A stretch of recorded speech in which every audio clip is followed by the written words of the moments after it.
Hello there and welcome to another Hero Arts video. It's Michelle Short here, and today I'm using the Best Gift Ever collection to create gorgeous gift wrap. So let's get started. My main focus is the Gorgeous Giftwrap Layering Stencils. So there's the stencil that creates the shape of the gifts, and then you've also got the patterns that you can add on top. So you can use these in a few different ways. I am actually going to use them in two different ways in this video. I'm also using the Wrap It Up letterpress and foil plates, and these coordinate perfectly with the stencils. You can see that the bows are going to fit on really nicely in that orientation where the stencils are. And then there's also the gift boxes die, which again coordinates perfectly, so you can use all of the products together, you can use them separately and in lots of different ways. So I'm going to start off by pressing the bows using the Spellbinder's Better Press letterpress system. The press plates, or press plates and foil plates they're called, because you can do either with them, which is great. I'm pressing them today, but you can definitely do hot foiling with them. It does come with a placement guide so that you know where to line up the bows with the other products.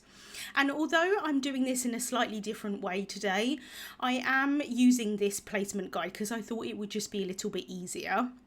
So I've placed that down onto the chaser of the system, and then I've held that down with some Best Ever craft tape, and I've placed my plate on top.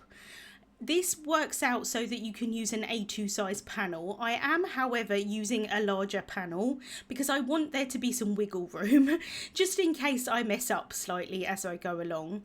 So I've placed a piece of cardstock onto the platen there, and again held that down with some Best Ever craft tape.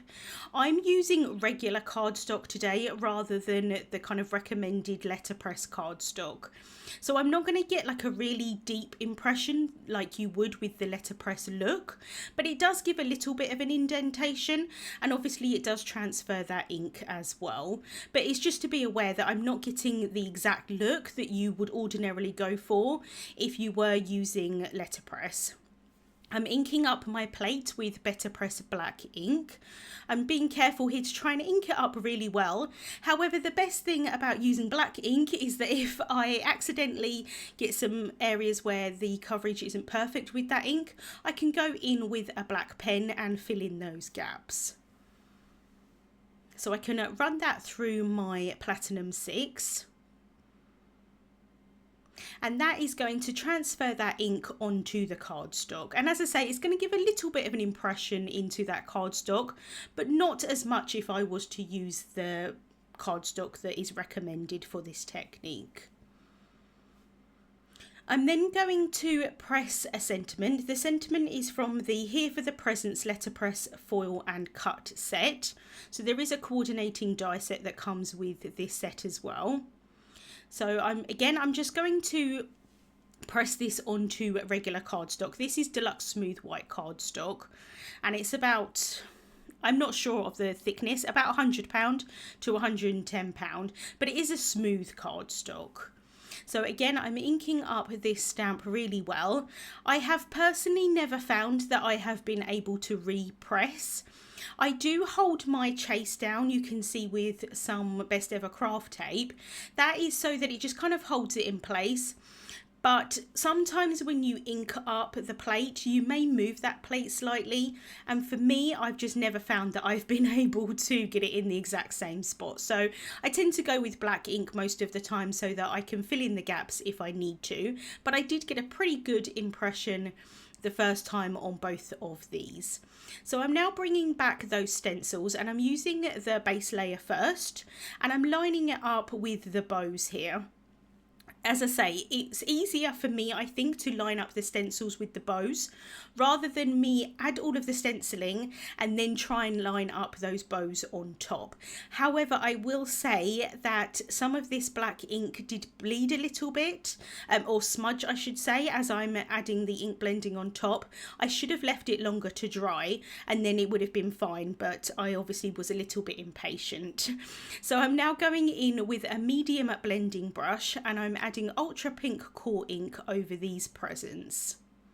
I am trying to focus a little bit of a darker colour towards the outside edges of these presents and then leave them a little bit lighter in the centre, just so that they kind of look a little bit dimensional. I will say that my ink pad is a little bit on the dry side, so this is taking me a little bit longer to add this ink blending than it ordinarily would if I had a juicier ink pad. I did kind of mark off there the ones that I'm planning to use.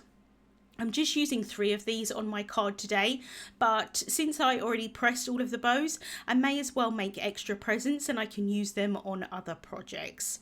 I'm just going in with the one colour here, but you could mask off different presents and have them all be different colours if you want to, or you could do this multiple times if you're going to die cut them out and have lots of different colours of presents. Like I say, you can use these products in lots of different ways. So I've got a pretty good coverage on those 3 bottom presents now, and then I'm going to go in with the top ones here. And like I say, I'm adding a little bit of a darker colour towards the outside edges.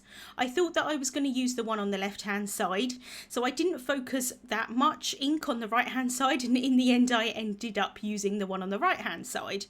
But for now, I'm going in with Raspberry Jam Core Ink, and I'm removing most of the ink onto my scrap paper here because I didn't want it to be too dark, but I did want there to be a slight difference because this is the present that's going to be in the middle of the stack, and I thought it'd be quite nice to have it a slightly different colour. However, like I say, I changed my mind in the end and went with a different present, but that's okay. So I can remove that low tack tape and lift off that stencil, and you can see that I think they look really nice as is, but I am going to add the second layer of the stencils on top to add that pattern on. So I'm just lining that up, and here I'm going to mask off a couple of areas just because I want to change the patterns on some of these presents. So I'm starting off with the 2 there at the top. I'm going to keep these 2 as these patterns. So I've got the stars there on the left here, and I'm using the same shade of ink, the ultra pink ink, but I'm going in with a few different layers. On this one here with the stars, I do use the residual ink from the brush that I used with the raspberry jam ink just to make them a little bit darker. And then this one here on the right, I'm just using that ultra pink ink. But again, like I say, I'm going in with multiple layers to make sure that you can really see those patterns. But I didn't want them to specifically be a different colour, but you could definitely do that, and I think that that would look really nice as well. Kind of like if maybe you did pink at the bottom and then purple as the pattern, that would look really pretty. So again, I'm just masking off those presents there at the bottom, the ones that I want to change the patterns on. And I'm just going over this one here with these spots. I can then remove all of that tape. And then I'm going to leave the 2 without the patterns on for now and add them later. So I can lift off that stencil, and you can see here that you would have a really nice panel. If you wanted to keep it flat, that would work really nicely. Obviously, I've used a larger piece of cardstock, so you would want to cut that down so you didn't have the ink blending on the edges.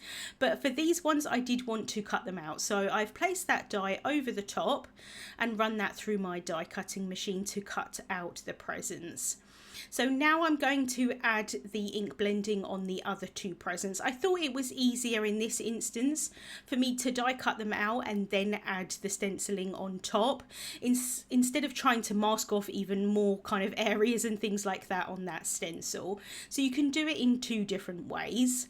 So I've added the stripes, which isn't the one for this gift, but again, you might as well get some more use out of the stencil and change it up if you want to. And then for this little square one, I'm using these trees. And again, this isn't how it was made to be used, but why not change it if you want to? So going in with multiple layers of that ultra pink ink so that I can add in those trees. I can remove that stencil and you can see the trees there on that little gift. And I like the tone on tone look. I'm then going to die cut out my sentiments, so I'm using the coordinating dies from the Here for the Presents letterpress foil and cut set, holding that down with some low tack tape, and then I can run that through my die cutting machine. I can just pop out all of the little pieces in between those letters, And then I have die cut the die another 2 times from white cardstock, and I'm going to layer them one on top of each other to give me dimension. I can definitely add this with foam tape if I wanted to, but I am going to overlap this with the presents, and I still wanted there to be some dimension on the side that I'm overlapping it with the presents. You'll see a little bit later what I mean. So I did want to lay this up with the cardstock rather than having to add too much foam tape onto the back of this. So just layering those on one on top of each other, and I like using the liquid glue because I've got time to wiggle them in place and try and line them up as best as possible. Whilst I was doing my die cutting, I also die cut this foliage piece from the Holly Berries Stamp and Cut set, and then also some snowflakes from the Snowflake patterned cover plate. So there's lots of different sizes in here. I went for the smaller size. I'm going to keep the snowflakes the white of the cardstock, but I am going to add some ink blending onto these foliage pieces. So I'm starting off with Kiwi Core Ink, and I'm using a medium blending brush. And I'm just going to go over these foliage pieces. I could have cut them from some coloured cardstock and then maybe added some ink blending on top, but I wanted to make sure that since the presents are ink blended on white cardstock, I wanted these to be ink blended on white cardstock as well, so that everything looks cohesive. I'm then going to go in with Green Hills Core Ink, and I'm just going to add that to some of these pieces here, just to give it a little bit of extra dimension and a little bit more interest with the 2 different colours of green. And I am going to cut these pieces down, so I don't necessarily need all of these pieces, but I wanted to make sure that I had enough in case I needed them. So now I've got all of my elements ready to go, I can start assembling my card. So I have an A2 size card base here that's cut, or made I should say, from Pitch Black Premium cardstock. I thought that the black card base would work really nicely for this design. It's definitely non-traditional, but I thought that the colours would pop really nicely against it. So I've added some thin foam tape onto the back of this present here at the bottom, and I can adhere that down onto my card base. I can then add some foam tape onto the other ones and then add those on top. I am going to try and offset the presents a little bit. I did a similar design for my release card with these sets, and I felt that my stack of presents looked a little bit like a wedding cake. I mean, I still think it looks really pretty, but I was obviously going for more of a stacked of presents look rather than a wedding cake. But again, versatility, you could make a wedding cake out of this, and I think it would look really nice as well. So I've cut some of this foliage down, and I'm going to kind of pop it around where these presents are. I thought that it would just add a little bit of extra embellishment, make it a little bit more Christmassy. So I'm bringing in these snowflakes here, and then I can cut some of this foliage down. I don't think you'd probably find foliage with snowflakes. I'm kind of using the snowflakes, I suppose, a little bit like flowers. I think holly would work really nicely here, or poinsettias or something like that, but I quite liked the snowflakes with the foliage, something a little bit different. Like I say, very non-traditional this card, but I do like how it turned out. I suppose a little bit more on the modern side.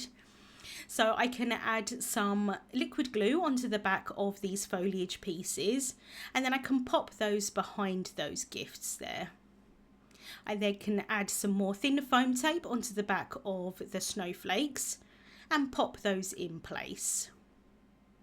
And then I can just do the same thing for the rest of the foliage here, adding a little bit of that liquid glue.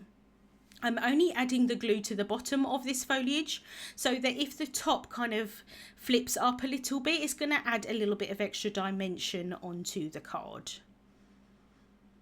So just trying to sort of pop that behind that present there, and then again I can adhere that snowflake down with some thin foam tape. And then I can just finish off with this last one here towards the bottom. So just popping this last foliage piece in place. And I really like having that extra kind of pop of green. And although the card is non-traditional in its colour scheme, I'm kind of swapping red for pink or pink for red. And so it's kind of still sort of traditional in that it would be red and green, but I'm using pink and green instead. So I've added some thin foam tape onto the back of the sentiment on the right hand side where it's going to overlap onto the card base, and then I just used liquid glue on the left hand side where it's overlapping those presents. I can then bring in my T-square ruler, make sure that that's straight before I press that down. And then to finish off, I'm going to add some pink Colour Essentials gems. I thought that I would add them into the centres of these snowflakes, and I decided I didn't really like that. So I thought maybe I might add 2 or 3, and then again I didn't really like that. So I'm just going to add the 1 into the snowflakes, but for the 2 larger ones I'm just going to offset them slightly.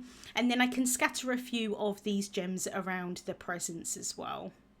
Just adds a little bit of extra sparkle onto, again, a very non-traditional Christmas card, but I really love how those colours pop against that black card base. So just adding a few here and there around these presents. And I really love just having that little bit of extra colour as well, using the pink gems rather than silver or something like that. So I can just finish off with this last one here towards the bottom underneath that sentiment. And that is my card finished for today. I really love how the patterns look on those presents. And again, very non-traditional card, but I really love how it turned out. Links to the products that I used will be listed on the Hero Arts blog. Thank you so much for watching, and I hope you have a wonderful day.